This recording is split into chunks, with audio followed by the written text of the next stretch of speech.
Hi, and welcome to Open, the show that opens the Bronx and the rest of the world to you. I'm Kibin Alleyne, and today we'll update you on what's happening in and around our borough. Coming up, the CDC reported that 18% of new HIV diagnoses in the U.S. were among women, while men still accounted for the majority of new diagnoses. It is often forgotten how this disease also affects the female population. An infectious disease doctor at Montefiore Health System joins us to discuss HIV and AIDS in women. Then, as the presidential election approaches, fewer Americans ages 18 to 29 plan to vote in 2024. Some organizations, such as the Hispanic Federation, aims to encourage young voters. We speak with the Senior Director of Government and Community Partnerships for the Hispanic Federation on how they are encouraging the Latino community to vote. After that, we take a look back at an interview with the Director of Programs for the Bridge Project, where we learn more about their cash transfer programs for moms. And finally, a recent report from KFF shows that about 1 in 5 adolescents report symptoms of anxiety or depression.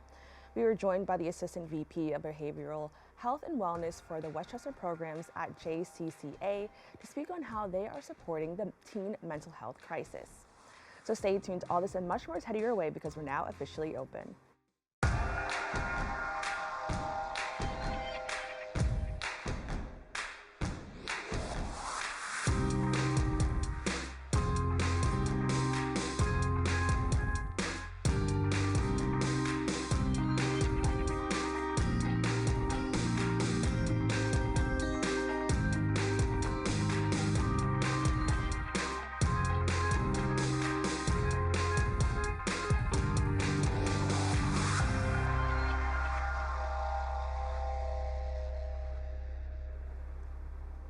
Hello everyone, I'm Kibin Alleyne, and today is Tuesday, March 26th.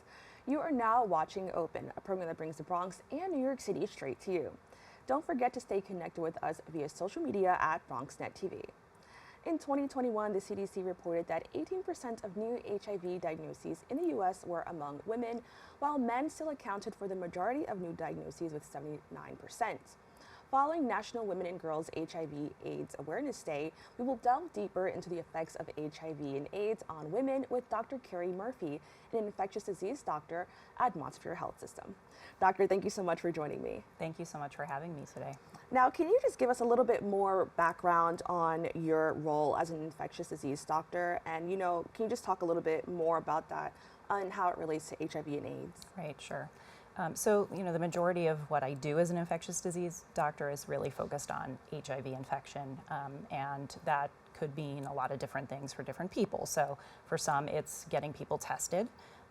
We know that 13% of people who are HIV positive are unaware of their diagnosis, according to the most recent CDC data. So the reason we want people to get tested is because we have available effective treatments for people, and so we want them to access care. But my role really is focused on basically being a primary care doctor for people living with HIV. So because we have such effective treatments, 1-a-day pills that are, have very few side effects, if any, most of my patients are doing really, really well. So I'm a primary care doctor, which is really great. And I get to experience, all the things that come with that, meaning being involved in people's lives as they go through their first pregnancy or the birth of a grandchild or the development of a new chronic condition. So I am able to kind of really be that person for my patients, which is wonderful. This is a chronic condition that people are living long, healthy lives with. So being tested for HIV is really important because we have all these great effective treatments, and this doesn't need to be something that isn't treatable. It doesn't mean that we don't have effective treatments anymore. We do, and that's why we want people to come and get tested, and if they test positive, to come to us for care. But if they test negative, there are other conversations that we have in terms of prevention, which we can talk a little bit about if you'd like. Now, I really want to, I mentioned that we're going to focus a little bit more on women. Can you just talk a little bit, about the unique challenges that face women in regard to HIV and AIDS? Yes. Women, wear a lot of different hats, right? So we juggle our own lives and our own health, but maybe we're moms or we're daughters and we're caring for aging parents, or we have, busy careers and all of the sort of demands that come into play. So I think, that is one of the barriers for women, is sort of taking care of themselves and getting, that access to care and coming for their appointments. There are some unique stages of life for women, right? So we have children. So pregnancy is a very high risk period for HIV, breastfeeding period as well. So those are unique times where women have maybe more access to the healthcare system with prenatal care. Those are opportunities for some people the first time they're tested for HIV. But during the pregnancy period, there may be, other high-risk times, and so it's important to have conversations with your doctors about, getting that HIV test, but also to learn about prevention methods. So we have now what's called PrEP, which is pre-exposure prophylaxis, which are, two different options available to women that they may not be aware of to help prevent HIV. One is a pill that's taken daily. It's tenofovir emtricitabine, or Truvada, which people may know it as. It's a once-a-day pill. The other is an injectable medicine that's given every 2 months. It's called cabotegravir, and those are both available and effective and safe for women, but they may not be aware of those options. So during pregnancy, that's very critical, but during the entire lifespan, that's also very important. And I bring up the pregnancy piece because obviously there's a baby involved too. So taking medicine or preventing HIV not only protects mom, but also protects baby. So that's, one of the great things about being able to offer these treatments and preventive treatments. Now, what are some prevalent misconceptions about HIV today, and how might these impact women seeking treatment? I think the big thing is that this is now a chronic treatable medical condition, right? It's like anything else. Hypertension, we have treatments. Diabetes, we have treatments. This is, an infection that anybody can get. If you've ever been sexually active in your life, you're at risk for HIV. It's not something that, anyone should judge you for. Like I said, it's sort of, there was a lot of stigma and still is a lot of stigma surrounding HIV diagnoses, but this is now a chronic treatable medical condition that people can live long, healthy lives with. And so we really want people to be comfortable asking for HIV testing, be comfortable discussing prevention methods, and if they test positive, to come and know that there's effective patient-centered care and available treatments to them. So I think the one of the big things is that this is sort of certain people are at risk, but everyone's at risk, right? So that's, I think, a big misconception. Now, what systemic changes are needed, if any, to support individuals, especially women, living with HIV and AIDS? Well, I think in New York we have a really nice model of care delivery. Like at Montefiore and other places in the city, we have sort of comprehensive care services. And so I think that model really, and there are other parts of the country, but to really kind of roll out that model a little bit more systematically would be great, because for our patients, we have once-a-day pills, they're well tolerated, they work really well. It's not that necessarily, it's the other things that sort of impact access to care. So everybody's different. Some people it's, struggling with insurance coverage and they need a social worker to help them. For some people it's mental health challenges. For other people it's a substance use disorder or unstable housing. Like, all of those things need to be addressed in order to help people access care, stay on treatment, and live long, healthy lives, right? So we have sort of in our clinic model, it's on-site pharmacy, on-site social work, on-site mental health services, and your doctor, right? All there together, so that it's sort of easy and we can address the barriers, and therefore it's easier to take your medicine every day. So I think that is a big challenge. The other one is really women, as you mentioned, are 20 to 25% of new HIV diagnoses, and we need to include women in research and in all of these drug therapy trials and all the cure trials. Like, women need to be represented, and people that are not necessarily in these studies. Like, it doesn't help us if only one group of people is enrolled in these research studies, right? So we need to be able to apply the results of these studies to women and other groups. Now, you mentioned, just working with people in general, and how there's often these misconceptions. What can we do to facilitate open conversations about HIV and AIDS, and why is it important to encourage this dialogue, to include both males and females, and, just anybody from any gender? Yeah. I think just starting those conversations is really the first step, right? So, there are lots of studies and research showing that, like, doctors and the things they bring up with their patients can have a really profound impact. So that doesn't mean that, any particular group is, necessarily the one that should be targeted for these conversations. It's everybody across the board.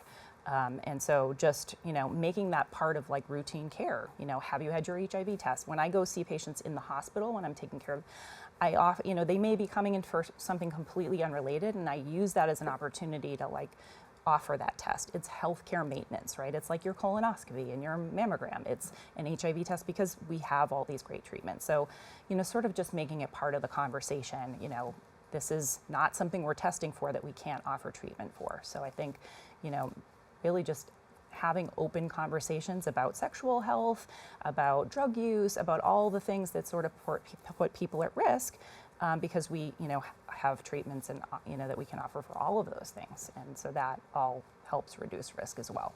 And what do you think we can do on societal level to destigmatize HIV and AIDS? So just, maybe a friend to another friend, or, speaking with a family member. I know it's an uncomfortable conversation to have just in general, but what can we all do on that level to destigmatize HIV and AIDS? Right.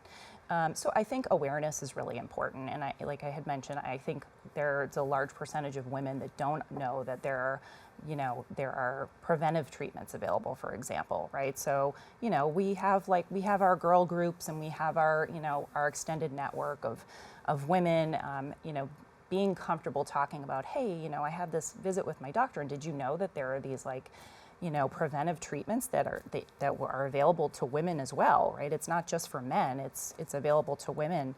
And, just making it part of the conversation so it's not, a big deal. It's just, this is something that I learned from my gynecologist, like I'm having a baby, and, there are these, preventive treatments that you can take during pregnancy to protect you and also protect your baby, so that it's not a big deal. It's sort of more about like my health, what are my options available to me. Now, what advice or support would you give to a woman who is living with HIV and AIDS, whether it's a new diagnosis or something that, they have possibly have been living with for some time? Yeah. The first thing that I always start with is, you're going to be okay. Like, we have really good treatments for you. This is something that we know we can treat well, and we need to, work with you to figure out what are the barriers to getting you on effective treatment. So, asking what the questions are, asking what the barriers are. It's different for everybody, right? So maybe somebody can't swallow pills. Maybe they would do better with an injectable medicine. So there are a lot of things out there, but if you don't kind of query the patient where they are, you won't know what those things are. So it's not that we don't have the treatments, as I said before, it's really more of like, what are the things in the way and how do we address those? And we have about a minute left. Can you just quickly, as somebody who's been working in this field, what do you hope to see for the future of just, healthcare and HIV and AIDS? Yeah, I think, women are a key population, and, we're the ones that bring women and babies into the world. And so I think, really focusing on prevention, testing, treatment at all stages of life is really critical, and making this sort of an open conversation is really important. I think that women need to, as I mentioned before, be the focus of a lot of our research efforts as well. They need to be included in studies at different stages of life, right? During pregnancy, during breastfeeding, and to really just sort of bring them into the conversation and empower them to have these conversations with their doctors. Well, doctor, I want to thank you so much for joining us and having this really important conversation. Thank you for having me. To learn more about HIV and AIDS treatment and support from Montefiore, please go to their website at www.montefiore.org. Don't go away, we'll be back with more Open after this. The ability to have my show during this time is helpful because I can stay connected with my friends, still interview people, and share my content.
Welcome back.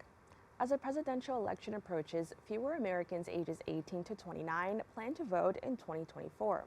This is partly due to their dissatisfaction with the choices of candidates available this year. However, there are organizations such as the Hispanic Federation that aim to encourage young people, as well as those from Hispanic and Latino backgrounds, to exercise their right to vote.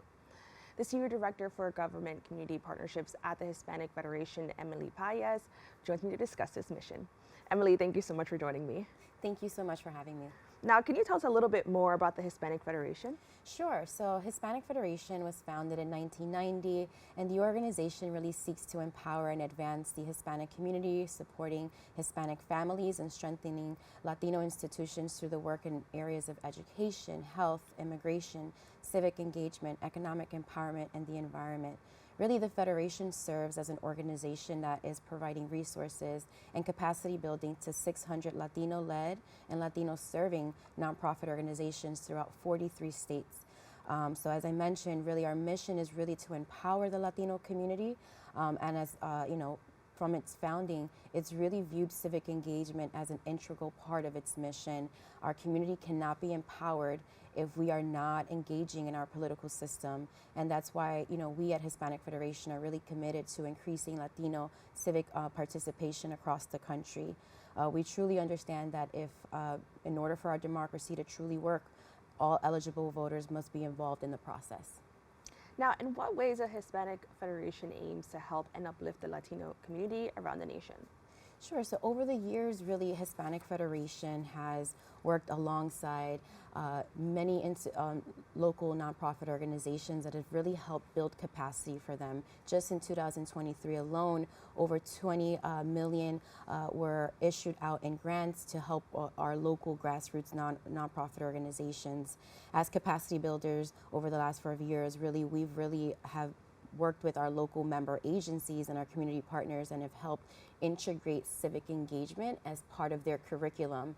And in New York in particular, we actually funded 15 organizations, provided them resources, but also provided them guidance through how to incorporate civic engagement as part of the efforts that they have within their organization.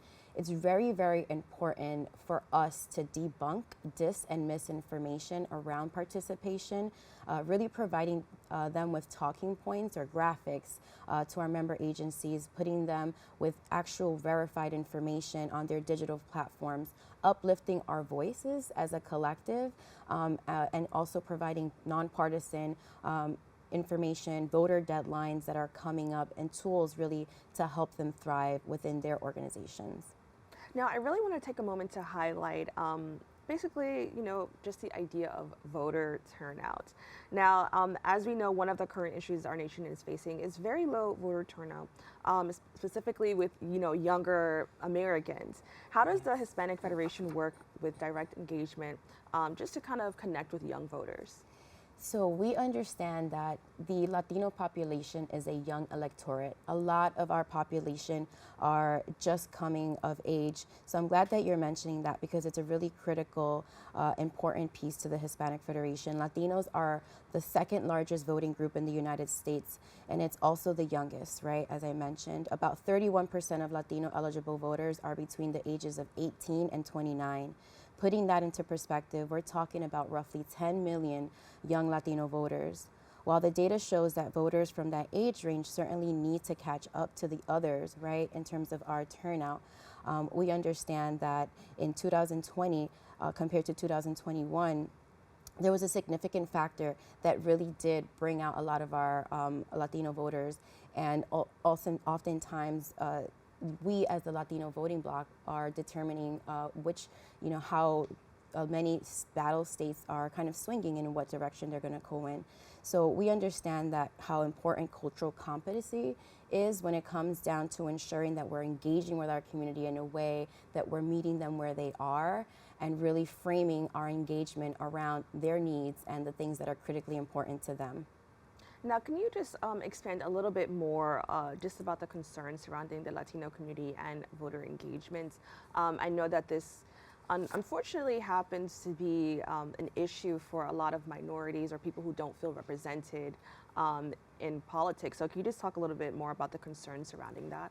Absolutely. When we think about voting and when we think about civic engagement and when we put that and factor into Latino households, voting is not top of mind to our communities, and it's not something that it's not just that we just don't want to participate. Oftentimes there's so much jargon and there's so much within us and our households and going out to vote, right? Civics isn't as fluid of a language that is spoken to at home for us. And this is not all Latino families, right? But a good portion of our communities are not coming out to vote. But, understanding those challenges really help us kind of frame how we essentially target and address our community. For many Latinos, there is a lot of mistrust in government, and this mistrust oftentimes comes from our respective countries of origin, and then factoring out our basic survival needs of day-to-day activities and setting aside time to go out and vote oftentimes becomes a low priority.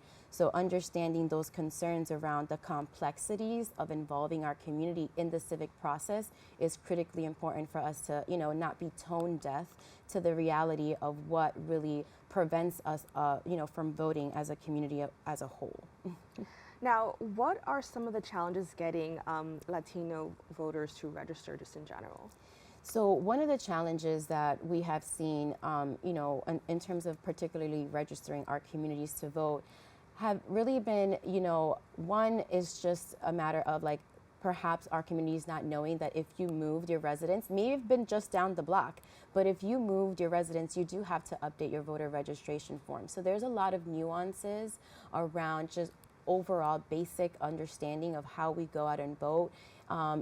Recently during the redistricting process, where we have new, representative communities and districts that represent our areas, a lot of our communities perhaps weren't aware about registering themselves or updating the voter registration forms. And so we kind of, our key mission is to not only engage with them now through our digital platforms or engaging with them through our text peer-to-peer, but also being on the ground, being there in person, having voter registration forms on file in not just English, but in Spanish as well, and other non-English languages to meet our communities where they are.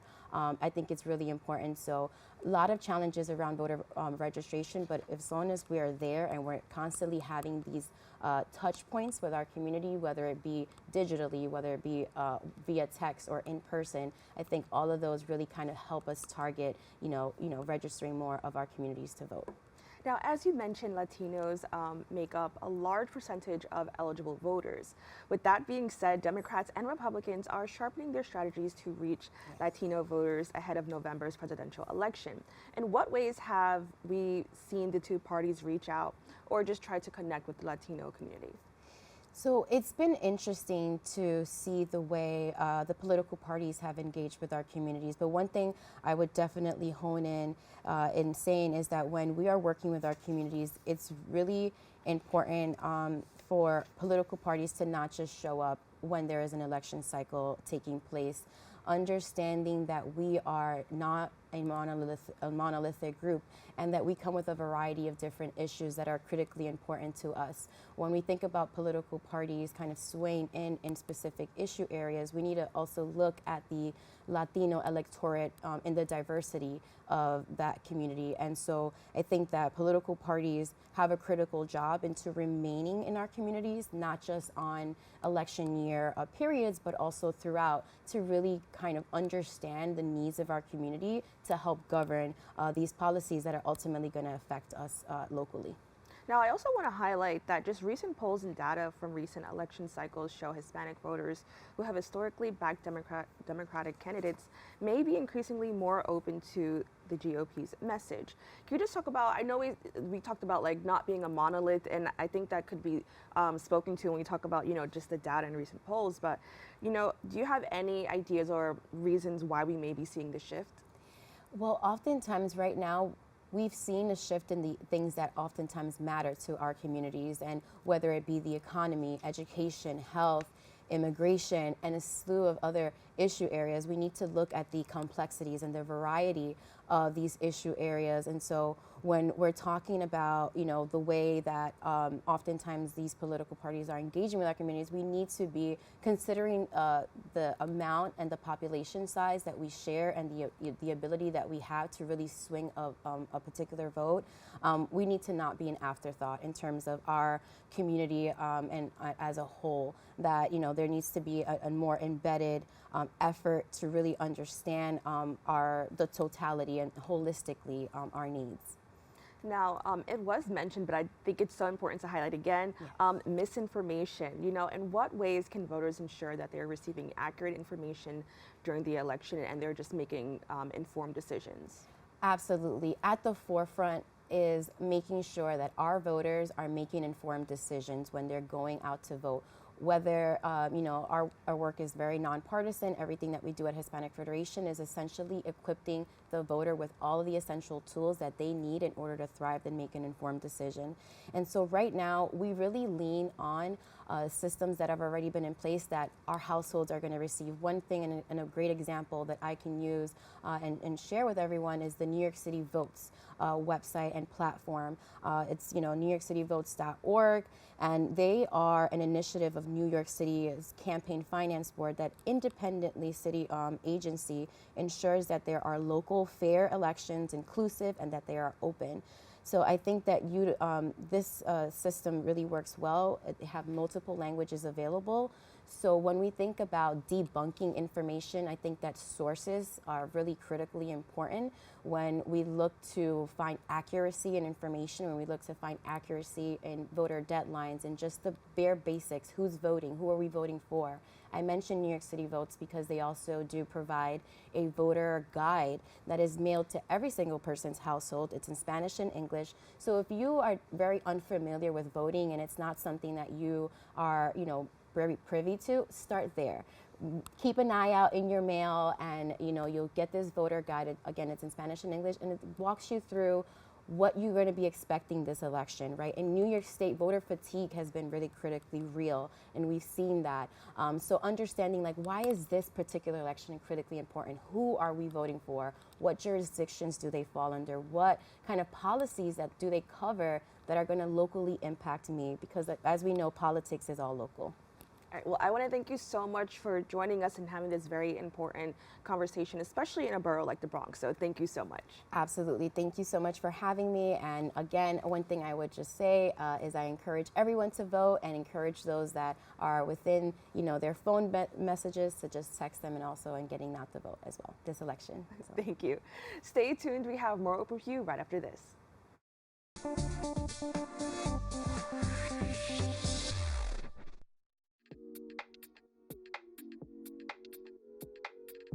Thank you, BronxNet. Congratulations on 30 years.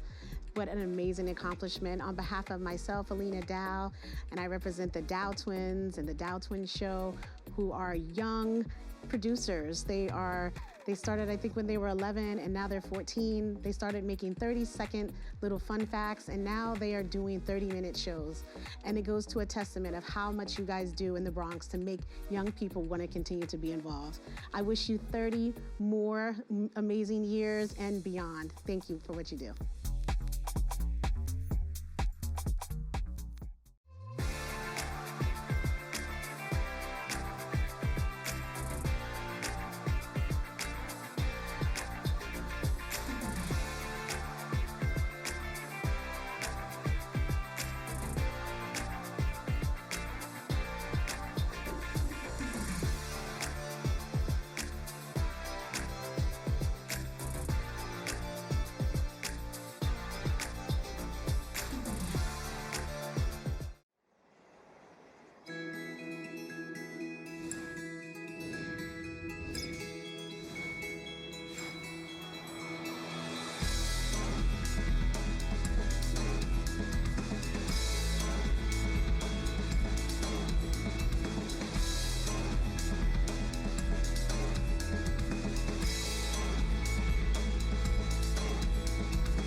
Welcome back.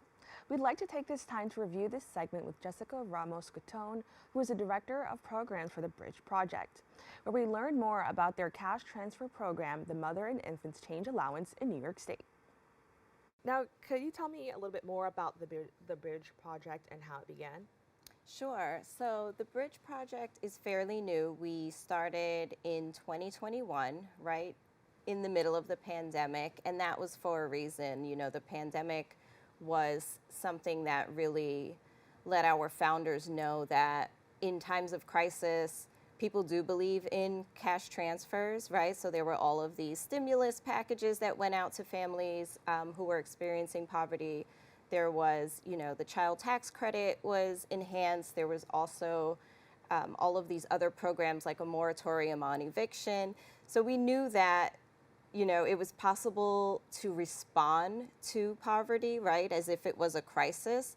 I think what we realized and what we want to show the world, though, is that people are in crisis all of the time due to poverty, right? It wasn't just the pandemic, that families are experiencing this as an emergency throughout their lifetime, and that there is something we can do about it, and we should continue to. So that's how we started our cash transfer program in 2021. At that point, it was still considered a pilot, and we have officially announced that we are a program, a full program this year, and actually up to 1,100 families are receiving our support, and I would say in the next few months that number is going to just rise, maybe even by at least 600 more families. Wow, now I think it's so interesting that your organization kind of grew out of the pandemic, because I know for many organizations, the pandemic was maybe an obstacle or a hurdle. So can you talk about, you know, in the pandemic, you know, did it impact any of the work that you did? Did it make things a little bit more challenging, or did it make it easier since you know who the target audience was and who you needed to be helping? Right. I mean, it's not difficult because when you talk about directly giving cash to families, there isn't a lot of in-person necessities there, right? Like we figure out how to get the money straight to the people and we do it. And that involves a lot of technology anyway. And so that was not an obstacle as far as other nonprofits who are doing direct service work. They had to switch everything to be online, and we were always going to use technology to provide this program. If anything, like I said, what we understood was that there was support for this program, for these types of interventions, that people actually understand that to alleviate poverty, cash is necessary. Now, I really want to talk about that because I know that it shouldn't be controversial, but a lot of people have thoughts about, when assisting others, how giving cash can either help or hurt, the families in need. Can you talk about a little bit, how did your organization face that, and why your organization found that cash was the best option to help these families?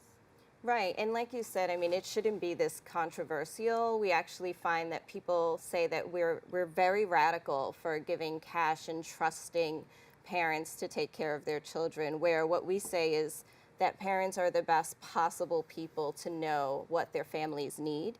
And so we trust them 100%. So when we give our cash, it's without strings attached. We do not tell people how to spend their money. We don't tell people that there are limits on what they can spend for certain things. And the whole reason for that is again, the trust, right? We need to build a culture where we understand that coming out of poverty is not something we can put into a neat formula, that families are very unique and their needs are very unique, and only they can decide what it is they need. Now, in what ways could cash actually be more helpful than maybe some other forms of assisting a family? Sure, and I'll give you an example. You know, I can be a family that perhaps I have some flexibility when it comes to my rent, right? Maybe I know my landlord, maybe they're easy to negotiate with, but I absolutely have to have a car because my job is so far away that I need a car, or I need the car to do my job. That's the kind of math that I would do to assess where my money went, right? So maybe I can negotiate with my landlord, but I can't do that for my car payment. And so that's where my money's gonna go. And another family might have the extreme opposite need, right? The rent is non-negotiable, they can actually do without a car, and maybe someone else is helping them with food. So you see what I'm saying is, you know, only families know what they need, and only families can make those really crucial decisions. Now, the organization highlights that they would prefer to minimize interference and maximize impact. You know, why was this your approach your organization wanted to take? Sure, and I think, you know, for the movement of just the basic income movement, that is the philosophy, right? And again, it goes back to trust. It goes back to understanding that there is no formula for getting a family, moving a family out of poverty, that family really knows what they need to do. And so we wanted to put it out there that we're starting this culture of trust, and, you know, other people should follow suit, because it works, and the studies have shown that when you look at what people are actually spending the money on, we do have like voluntary surveys that we provide. The money is mostly going to things like food, goods for the baby, right? And then also things like childcare. You might be able to now get longer hours for your childcare, and so that you can work overtime. All of these things are, again, within the family unit to decide, and so that's why we're hands off. Now, I want to talk about poverty and how it affects women with children specifically. Can you, highlight that? Because I think over the past 2 years, we have talked about poverty and how it's affecting, just anyone in our city. But how is it affecting, women, maybe single moms, anybody who has a child? Yeah, I mean, we live in New York City, and everybody knows how expensive everything is. When you add the cost of diapers and formula and anything that's created for a baby, I mean, just the car seat, right, costs up to like hundreds of dollars to get the correct one. I think it's an added burden that we don't, and we're a country who isn't right now prioritizing supporting parents, right, through that journey. And so the reason that we chose to support birthing and parenting persons is that even in the prenatal stage, where you're just getting ready for the baby, there is all this stuff to purchase. And the stress of not knowing if your baby's gonna have a crib to sleep in or a car seat to even leave the hospital with, we just wanted to alleviate that and focus on that parent really providing what the child needed. Now, what is a typical experience for somebody who is joining this program? And what is it like to sign up? What do they have to go through to kind of receive these benefits? Yeah, I would say it's quite simple. If you meet the eligibility, you fill out an application online. And as we have a rolling application, so as we pull applications, we will notify those who get in. It is a lottery system, simply because we don't have enough funding for everyone, and a lot of people need this program. So if you do make it in the lottery, you're notified, you're onboarded, right? And then honestly, you get a card, and you start getting your funds biweekly from there for the next 3 years for your baby. Yeah. Wow, that's amazing. And I'm so glad that we're highlighting this program, because I think that as well as many other people had this idea about like cash programs, and it's always been so like demonized and in certain ways, and kind of hearing is like, yeah, driving your child to school is helpful, and you are going to need money for gas for that, but there are so many restrictions in other programs. Now that kind of leads me to my next question is, can you just talk a little bit more about the need for a cash transfer program like the Mothers and Infants Lasting Change Allowance in New York State? Oh yeah, so it's called the Milk Bill, and we're very excited about it. We are trying our best to use private, money to get this funded, but it's not enough. In Buffalo alone, we had funding for 50 participants, and we had 300 applications in 2 weeks. That's 300 people who qualified for our program, right? And it's also, we're capturing a very small audience. You would think you have to be in your first or second trimester of pregnancy, right? Live below the poverty line, and we had 300 applications. And so this bill would expand access to a program like this. It would actually provide the funding for 15,000 participants across the state. So we've partnered with Senator Jessica Ramos, my name twin, and we've gotten a lot of support, and we're hoping that it passes. We need government support to create this program nationally, and I mean statewide, and then our goal is nationally. We have big dreams. So yeah, that's what it's for. So look up the bill and show your support if you can. Now, how does this improve emotional and mental well-being? Yeah, so many studies show already that the stress from living in poverty is toxic, right? It's toxic for your brain, it's toxic for child's development. And we actually, our project has a research component because we are trying to prove that there is really a direct correlation between poverty and the development of a child. That's why we're really reaching children their first 3 years. That's the point where there's the most brain development happening. And if toxic stress is present, then it's hindered, right? And obviously, if your development is hindered, the long-term outcomes are, struggles in school, struggles with, work later on in life. It's all connected, and we know that the return on investment for a program like this is greater the first 3 years of a person's life, is why we're focused on babies.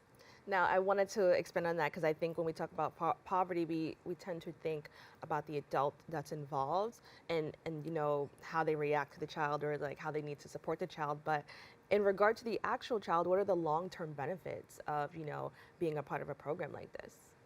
Yeah, so what we want to show is that with healthy brain development, with those crucial years being supported by, a parent not having the toxic stress that comes with living in poverty, that we're going to see better outcomes with health, first of all, for the child, right? So increased birth weight. We want to see improved outcomes in school.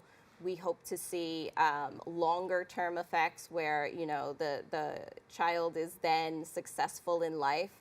And we hope to continue our research in that vein so that we can make these really direct correlations. Well, I want to thank you so much for joining us and sharing a little bit more about this amazing program. Thank you.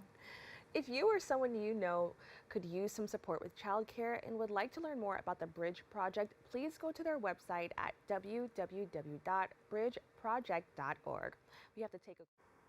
We'd like to take this moment to thank Jessica and the team at the Bridge Project for joining us on the show and informing our viewers about their amazing organization. We have to take a quick break. We'll be back with more Open after this.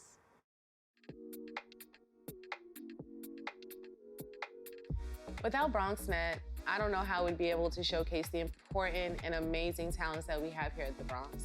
We've been able to feature lots of great artists, performers, people who deal with coffee and small entrepreneurship businesses, discuss controversial topics, and also be able to share the voice of residents that might not normally have access without a place like BronxNet.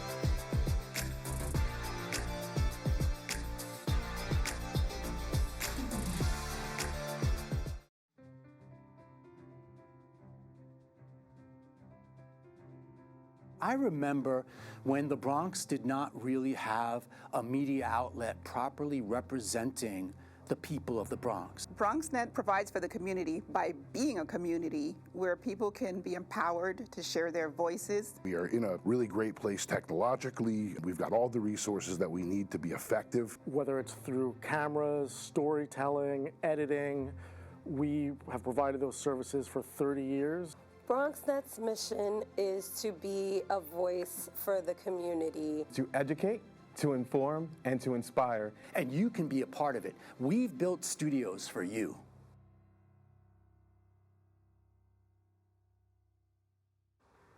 Welcome back. March is Social Work Month, a time to appreciate the valuable work that social workers do. The month recognizes that there is a great need for youth mental health support. While some teens are receiving mental health services, 20% report not getting the therapy they need due to issues such as cost, fear of stigma, and lack of awareness. Budy Garcia-Whitfield, the Assistant VP for Behavioral Health and Wellness at Westchester Programs for JCCA, joins me to discuss this important issue. Budy, thank you so much for joining me. Thank you for having us. Now, can you tell me a little bit more about JCCA and their history? Of course, JCCA has actually been around for over 200 years. We're one of the oldest organizations in New York, and we've expanded. We actually started off as an orphanage back in 1822. And we've expanded our programs into the city, into foster care, preventive, residential services, and we also started serving kids across the different counties in New York State. Our services have become robust throughout the years, where we've expanded our Behavioral Health and Wellness division to encompass our very first Youth Act program in New York City. Now, what types of services do social workers provide at JCCA? So social workers, we're not a monolith. We actually provide so many different services, from case management to one-on-one interventions, preventive services, evidence-based treatment, trauma treatment, and support for youth and families. Now, I think it's so great that you said that, social workers are not a monolith. No. And I think that March is like a wonderful month. As we all know, it's Social Work Month. To learn a little bit more about the work that they do, can you just explain, why this month is so significant in your opinion? Yeah, so in my opinion, I've been a social worker for almost 19 years. And the work is historical, and it's important at the way it started. We started off by helping others, serving others in need. There's no coincidence that March is also Women's Month, right, yeah. And so that we're also celebrating Social Work Appreciation Month because of the work that we do. We've grown in different capacities in our roles. Not only have we served children, youth, doing really community-based services, but we've expanded also into the for-profit sectors, because people have noticed that the social work division and the work that we do and our expansion can help in so many different sectors, in government, in for-profit organizations, not-for-profit, and even ground roots work, which is where we started. Now, I definitely want to take a moment to highlight adolescents. A recent report from KFF shows that about 1 in 5 adolescents report symptoms of anxiety or depression. Yeah. What do you think is contributing to that crisis as somebody who, works in this field? Yeah, so a lot has changed after the pandemic. Kids and parents and individuals were honed down into their home. Some people had to lose their jobs, others stayed working remotely, and kids were remote for a very long time. It gave a time and an opportunity for them to expand their curiosity on social media. Social media has really impacted how much a youth's mental health crisis is. Youth actually spend almost more than 2 hours a day scrolling online that has nothing to do with their schoolwork. It's increased their depression because they're comparing themselves, especially if we look at girls, we look at what societal norms are now. People are expanding themselves to kind of think of, can I be that? Am I that? But it also opened up a different door for bullying. It opened up people's opportunity to send messages through Snapchat, through different platforms, in order to make fun of other people, in order for people to compare themselves and prevent their burnout into someone else. Now, what I think is so interesting about this, and it just comes to mind as soon as you say this, is that this has been such an issue for quite some time. Yeah. The internet and social media has been around for such a long time, and we see just as generations go by, so many teens and young people are affected by social media and the impact that it could have on your mental health. Yeah. As somebody who has worked in the industry for 19 years, what are some ways you may have seen this maybe evolve or become worse over time? Yeah. So I've actually seen social media can be great, right? The new constructs of AI can be great to help you with finding information, getting information. You don't have to sit in the library for hours like I used to do back in the days and like pull out the card and get information. Everything is Googleable, if you will. However, if we look at, because there's so much rapid access to information, there's misinformation that is out there. One can think about how doctors tell you, do not Google the symptom because you're going to think the worst case scenario. And so that is happening. People are going online to pour out their hearts, to pour out their emotions, to question certain things and getting answers that are replied back to them that are not necessarily helpful. And what it's done is actually isolated us furthermore. If you walk down the streets right now, how many people are going to be on their phone?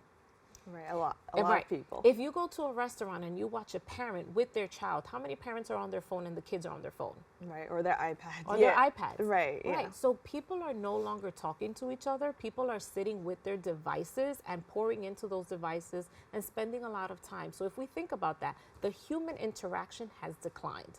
It's lessened because now we're interacting through media platforms.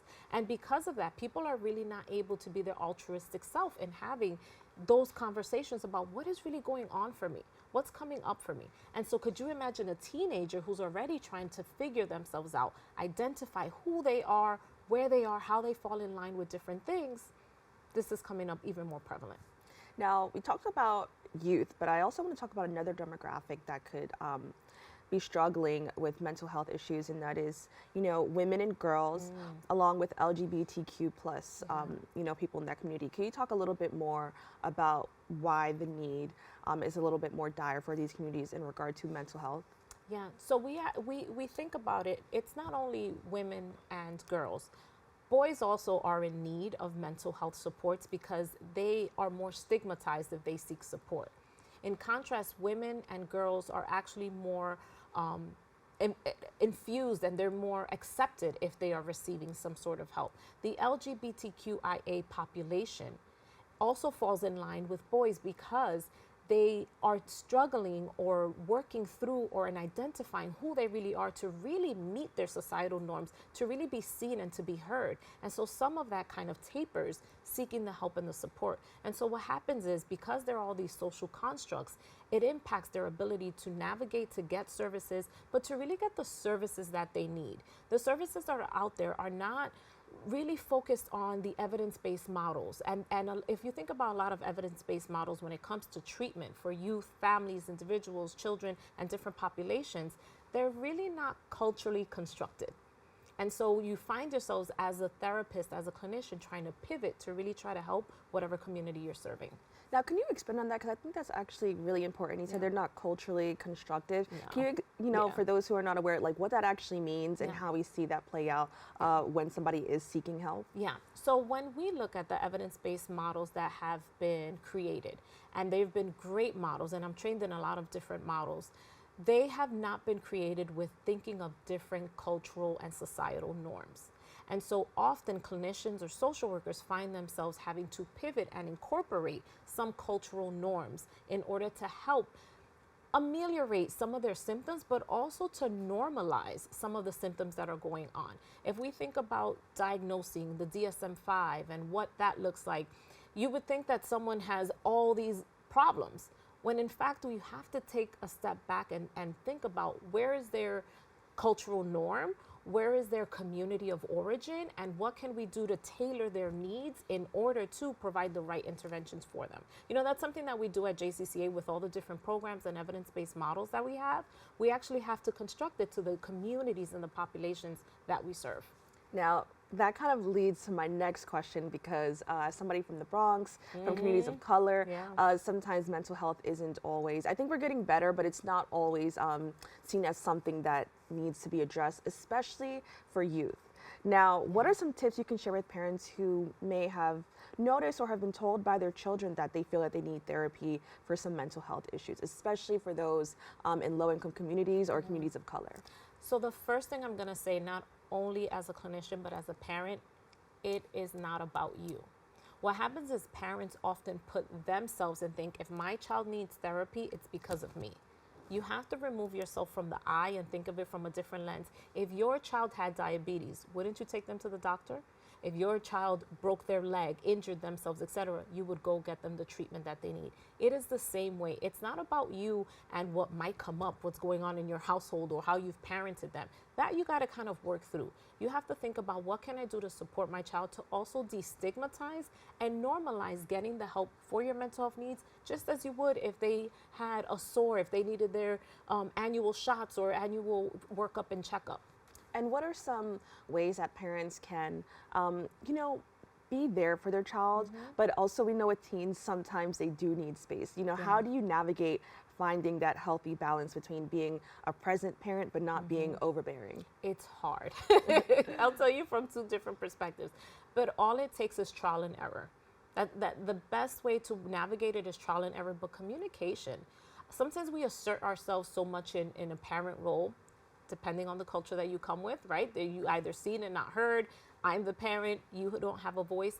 But differentiating that and allowing them the opportunity to know that they are part of the familial component and that they can have a seat at the table, and there's conversations you could have. So trial and error is important. But what I will add is that when we've seen parents involved in a youth's treatment, we've seen tremendous strides. If we think about the different evidence-based models that we were talking about, one of the programs that I oversee is the MST FIT program.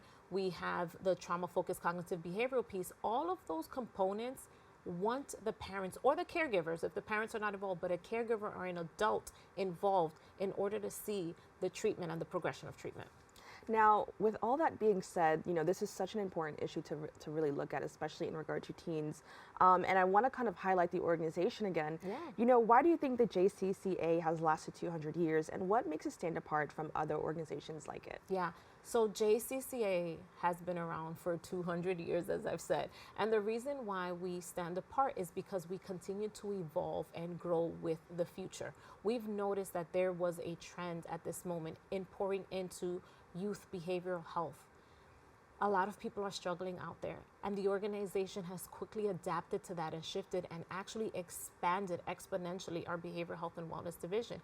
And not only seeing ourselves or pivoting ourselves just as a child welfare agency, but also seeing how much we can pour into the community. A lot of our services are community-based. We are in the Bronx, we are in Brooklyn, we are in the different counties, up in Westchester and different counties, in order to provide that healing and that support. And I think the agency is gonna last another 200 years because we continue to progress with what the needs are. Well, I want to thank you so much for joining us and having this conversation. I think it was just so important to talk about, mental health in general, but in regards to teens, especially in communities like the Bronx. So I want to thank you once again just for having this amazing conversation. Thank you, and thank you for having us here. To learn more about the many services the JCCA offers, please go to their website at www.jccany.org. We've come to the end of our show today. I'd like to thank all of our guests for joining us and you, the viewers, for tuning in. If you missed any part of today's show, you can catch the recablecast at 5 and 10 p.m.